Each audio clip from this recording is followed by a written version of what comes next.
बिस्मिल्लाहिर्रहमानिर्रहीम। ये chapter number 2 का हाफ मैंने आपको एक्सप्लेन किया था। रिमेनिंग इसका पोर्शन है जो कि है अकाउंटिंग इक्वेशन। तो इसकी सबसे पहली लाइन अगर आप देखें तो डबल एंट्री सिस्टम एक वर्ड यूज़ किया गया है। डबल एंट्री सिस्टम में हर एंट्री के याद रखें दो इफ़ेक्ट्स होते हैं। 0 इज़ इक्वल टू 0 ये आपने याद रख लेना है। अब 0 इज़ इक्वल टू 0 का मतलब क्या है ये मैं एक्सप्लेन करूँगा। Then the next one is plus और माइनस लिखा हुआ है। सबसे पहली चीज़ जो इसमें लिखी हुई है, increase in left side also increase in right side. ठीक है, इंक्रीज इन लेफ्ट साइड अगर आप देखें तो लेफ्ट साइड पे अगर आप नीचे देखें तो एसेट्स लिखे हुए हैं और राइट साइड पे लाइबिलिटीज़ और आपके कैपिटल लिखे हुए हैं। मिसाल के तौर पर अगर आप कोई चीज़ ख़रीदते हैं, एसेट साइड में आपने मोटरसाइकिल ख़रीदा तो एसेट साइड पे आएगा तो एसेट आपके इंक्रीज़ होंगे, लेकिन आप उसकी वजह से हो सकता है आपने लोन लेके लिया हो तो आपकी जो लाइबिलिटी वाली साइड है वहाँ पर भी इंक्रीज़ होगा। मींस आपके एसेट भी इंक्रीज़ हो रहे हैं, आपकी लाइबिलिटी भी इंक्रीज़ हो रही है। लेफ़्ट साइड पे आपके एसेट हैं और राइट साइड पे आपकी लाइबिलिटीज़ हैं। ये मैंने पहली चीज़ एक्सप्लेन की है कि increase in left side and also increase the right side. दूसरा लिखा हुआ है डिक्रीज़ इन बोथ साइड्स। ठीक है, डिक्रीज़ इन बोथ साइड्स कैसे है? मिसाल के तौर पर जो आपने मोटरसाइकिल अभी मैंने आपको कहा है लिया था, जब तो आपने लोन लिया था और लाइबिलिटी आपकी इंक्रीज़ हो गई थी। अभी आपने जो है ना उस लाइबिलिटी के बदले में पेमेंट की है।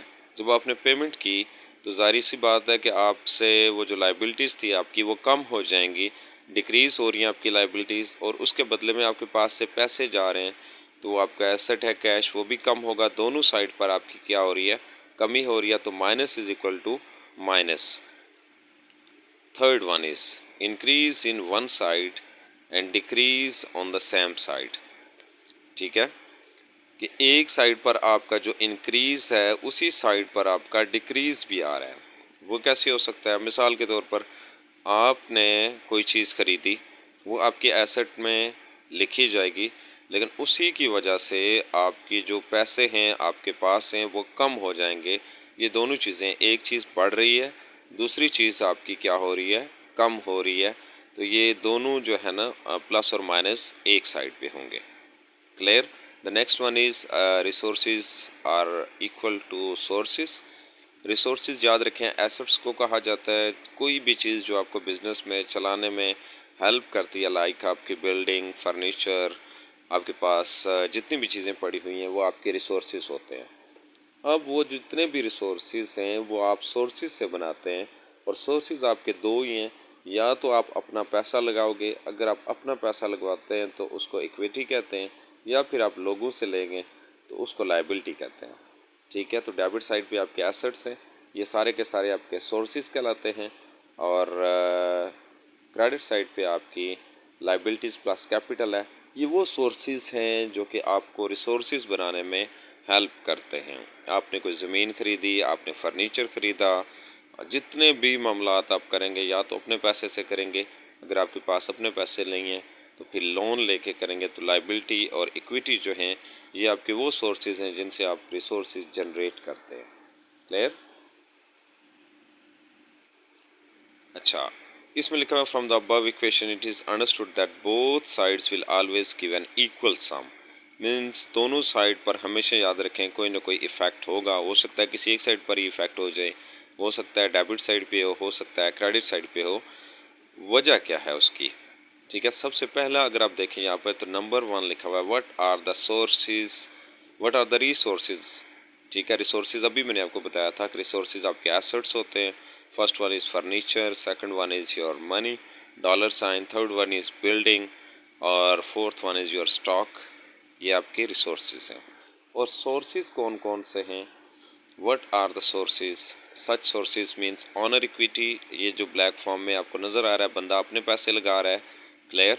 या फिर लाइबिलिटीज़ उसने लिखा हुआ है। लाइबिलिटीज़ मीन आपने लोन लिया तो वो लोन आप बंदे किसी से भी ले सकते हैं या फिर आप बैंक से भी ले सकते हैं, जहाँ मर्जी से लें, लोन जो है वो आपकी लाइबिलिटी होगा।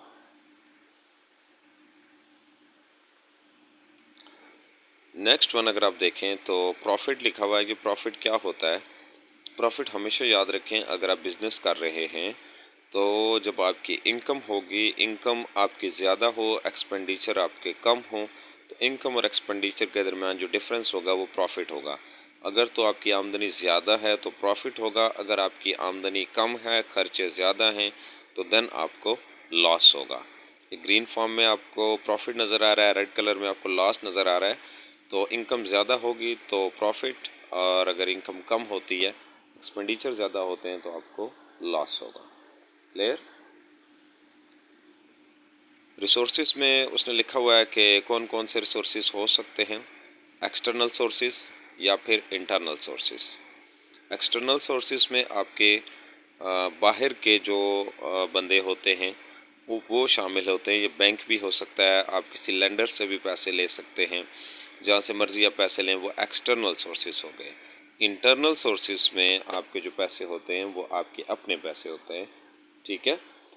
वो जो प्रॉफिट अर्न करेगा बिजनेस, हमेशा याद रखें वो बिजनेस का ही प्रॉफिट होता है। तो ऑनर ने जो पैसे लगाए होते हैं उसी के बदले में वो प्रॉफिट अर्न किया जा रहा होता है, तो वो हमेशा ऑनर की इक्विटी में, याद रखें, पी से प्रॉफिट और पी से प्लस। अगर लॉस होता है तो वो उसी ऑनर के पैसों में से लेस होगा। मैं अक्सर बच्चों को मिसाल दिया करता हूँ कि प्रॉफिट प्लस होता है और लॉस हमेशा लेस होता है। ये इनके पहले वो जो लेटर्स हैं उनसे आप उसको याद रख लें कि अगर आपको बिजनेस में प्रॉफिट हो रहा है तो ऑनर के पैसों में प्लस हो जाएगा, पी से प्रॉफिट, पी से प्लस, और अगर लॉस हो रहा है तो वो आप उसको लेस करेंगे। इट मीन्स कि प्रॉफिट की वजह से ऑनर इक्विटी जो होगी वो इंक्रीज़ होगी, और लॉस की वजह से आपके ऑनर इक्विटी डिक्रीज होगी। ठीक है? एक और चीज़ भी है, ऑनर अगर बिजनेस से पैसे खुद निकलवा लेता है अपने पर्सनल यूज़ के लिए, मिसाल के तौर पर उसने दुकान रखी हुई है तो दुकान से चीज़ें घर भी लेके जा रहा है, तो उसको ड्राइंग्स कहते हैं। चीज़ें भी हो सकती हैं, वो पैसे भी हो सकते हैं, तो उनको ड्राइंग्स कहा जाएगा, याद रखिएगा। ठीक है? ड्राइंग्स भी उसमें से लेस होती हैं। क्लियर? ये नीचे लिखा हुआ भी है, owners equity is equal to capital plus profit minus loss minus drawings. Drawings को भी आप याद रख लें, डिडक्ट करनी है, डी से ड्राइंग्स और डी से डिडक्ट। अगर आपको ड्राइंग्स गिवन हो, ड्राइंग का मतलब ये होता है कि बिजनेस से आपने पैसे निकाले हैं for personal use, not for business use. तो this will be owner equity. And the next one is, ये आपको एक ट्रांजैक्शन दी गई है। अब इस ट्रांजैक्शन को हम देखते हैं कि इसका इफ़ेक्ट क्या होगा। Clear? Henry started business Micrologics by introducing capital ₹45,000 in cash. Henry ने बिजनेस में पैसे लाए जी 45,000। क्लियर? अब हम देखते हैं कि इसका इफ़ेक्ट क्या होगा। इक्वेशन आपने देख ली थी, assets are equal to owners equity और लायबिलिटीज़।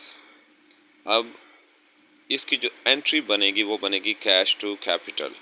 कैश टू कैपिटल जब होगा तो कैश में ऐड होगा, तो कैश के नीचे लिखेंगे और दूसरा 45,000 कैपिटल में लिखा जाएगा। सबसे पहले आपको पता होना चाहिए एंट्री क्या होती है।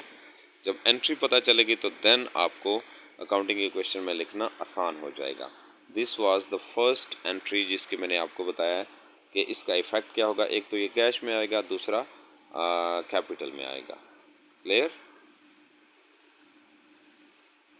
एंट्री नंबर 2 अगर आप देखें, सबसे पहले हमने जो हेनरी की अमाउंट थी 45,000 वो लिखी हुई है। अब दूसरी एंट्री है transaction number 2, Micrologics purchased furniture by paying cash ₹20,000। अब वो 20,000 रुपये दे के कोई चीज़ ले रहे हैं। आप देखिए उसने बिजनेस में 45,000 रुपये लाए थे, अभी 20,000 रुपये वो पे कर रहा है, लेकिन उसके बदले में आपके पास फर्नीचर आ रहा है। तो फर्नीचर आपका एसेट है, फर्नीचर को हम एसेट में लिखेंगे, और 20,000 रुपये आपके पास से जा रहे हैं, तो वो 20,000 रुपये हम कैश में से क्या कर देंगे, लेस करेंगे। ये ब्लू कलर एंट्री नंबर 2 का इफेक्ट है। अब अगर आप देखें एसेट साइज पे तो 25,000 और 20,000 दोनों मिला के 45,000 बनता है, और ऑनर इक्विटी वाली साइड पे भी 45,000 है, तो आपकी बैलेंस शीट बराबर है। क्लियर?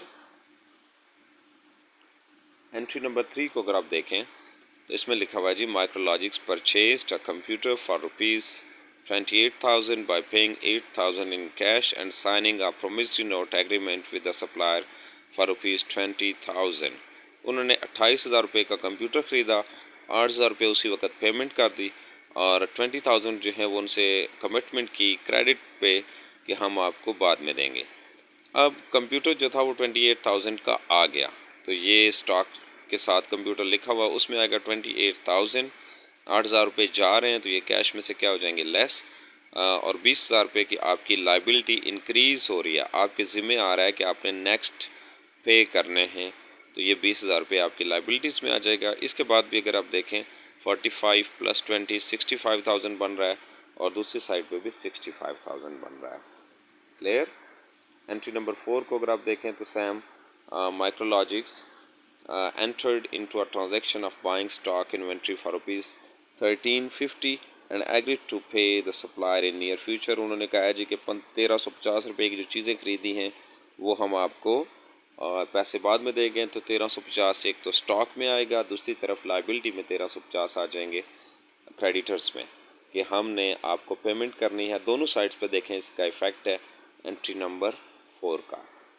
तो इस तरह से एंट्री नंबर 5 को अगर आप देखें तो इसका भी इफ़ेक्ट ब्लू कलर लिखा हुआ है कि उन्होंने जो है ना during the first month of operation Micrologics provided services to the customer earning fee of ₹7500 and receiving the amount in cash. उन्होंने पैसे ले लिए, सर्विसेज दी हैं, तो एक तो ये कैश में आएगा और दूसरा उसका प्रॉफिट में आएगा जी 7500। क्लियर। तो इसी तरह ये एंट्री नंबर 6 है, ये आपकी बैलेंस शीट देखें नीचे बराबर होती जा रही है। अगर आप इनको जमा करेंगे एसेट साइड की सारी अमाउंट्स लाइक 19,900, 20,000, 28,000, 1350 एंड 1200, ये एक साइड के हैं सारे एसेट साइड के, और दूसरी तरफ हैं 45,000, 3850, 20,400, इन सबको जमा करेंगे तो ये बराबर आ जाएंगे। Clear. This is entry number 8। Entry number 9 ये सारी उसी तरह से लिखी हुई हैं। मैं एक्सरसाइज के क्वेश्चंस पे आ जाता हूँ। Question number 1, goods purchased on credit. आपने चीज़ें खरीदी, एक तो चीज़ों की वजह से आपके एसेट चीज़ें मज़ीद ज़्यादा हो गई हैं, एसेट इंक्रीज। दूसरा आपने उधार पर खरीदी हैं तो लाइबिलिटी इंक्रीज होगी। पेड यूटिलिटी बिल्स, आपने जब बिल पे किया तो इट मीन्स आपने पैसे दिए हैं, तो पैसे आपके कैश में से जाएंगे। कैश आपका एसेट होता है, डिक्रीज इन एसेट, तो उसकी वजह से आपका जो ऑनर इक्विटी है वो भी डिक्रीज होगी। सोल्ड गुड्स ऑन प्रॉफिट 200, उस प्रॉफिट की वजह से आपका एक तो आपने जो चीज़ें बेची हैं आपने उसके बदले में कैश लिया होगा। क्लियर। इंक्रीज इन एसेट, आपके पास से चीज़ें गई हैं वो आपका एसेट था, डिक्रीज इन एसेट, और जो 200 आपको प्रॉफिट हुआ उसकी वजह से ऑनर इक्विटी इंक्रीज होगी, प्रॉफिट प्लस होता है। Paid to supplier of goods on account, आपने चीज़ें उधार पर बेची हैं। सॉरी, पेड टू सप्लायर, जो आपने चीज़ें ली थी उसके बदले में आपने पैसे दिए हैं। एक तो आपके पास पैसे जा रहे हैं, कैश कम हो रहा है, डिक्रीज इन एसेट। दूसरा आपके ज़िम्मे जो लाइबिलिटी थी वो भी क्या हो रही है, कम हो रही है, जो आपने लोन देना था वो आप अदा कर रहे हैं। Cash invested by the owner, तो इसकी एंट्री कैश टू कैपिटल होती है। एक तो आपका कैश इंक्रीज होगा, दूसरा आपकी इक्विटी इंक्रीज होगी। क्लियर। तो ये इफ़ेक्ट्स लिखे हुए हैं, नीचे उसने करेक्ट आंसर भी लिखे हुए हैं, उसके बाद इसने इनको एक्सप्लेन भी किया हुआ है। तो this was all about the accounting equations. तो ये एग्जामिनेशन के पॉइंट ऑफ व्यू से इस तरह का पेपर आपके क्वेश्चन में आ सकता है, आपने रीजंस देने हैं। तो the first one is owner puts 10,000 into the separate bank account for the business. तो कैश टू कैपिटल, एक तो आपका एसेट इंक्रीज होगा, दूसरा आपकी इक्विटी इंक्रीज होगी। The business buys a shop for ₹2,000 paid in cash, आपने कोई शॉप खरीदी 2,000 की, तो शॉप आपका एसेट है, पैसे आपके पास से जा रहे हैं तो डिक्रीज इन एसेट। इस तरह से आपके पास रीजनिंग पूछी जा सकती है कि अकाउंटिंग इक्वेशन पे इफ़ेक्ट क्या होगा, या फिर अकाउंटिंग एसेट में इनकी अमाउंट्स को एंटर करना होगा, जैसे प्रीवियस एग्जांपल्स में आपको कहा गया था। Clear. This was all about chapter number 2। जो रिमेनिंग पोर्शन था वो मैंने एक्सप्लेन किया। अकाउंटिंग इक्वेशन के मतलब कोई भी क्वेश्चन हो वो आप पूछ सकते हैं, मैं फिर एक्सप्लेन कर देता हूँ। Accounting equation, assets are equal to liabilities and capital. Assets आपके रिसोर्सेज होते हैं, लायबिलिटीज़ एंड कैपिटल आपके सोर्सेज होते हैं जो कि आपके रिसोर्सेज को जनरेट करते हैं। क्लियर। Thank you. कोई भी क्वेश्चन हो आप कमेंट में पूछ सकते हैं। ठीक है।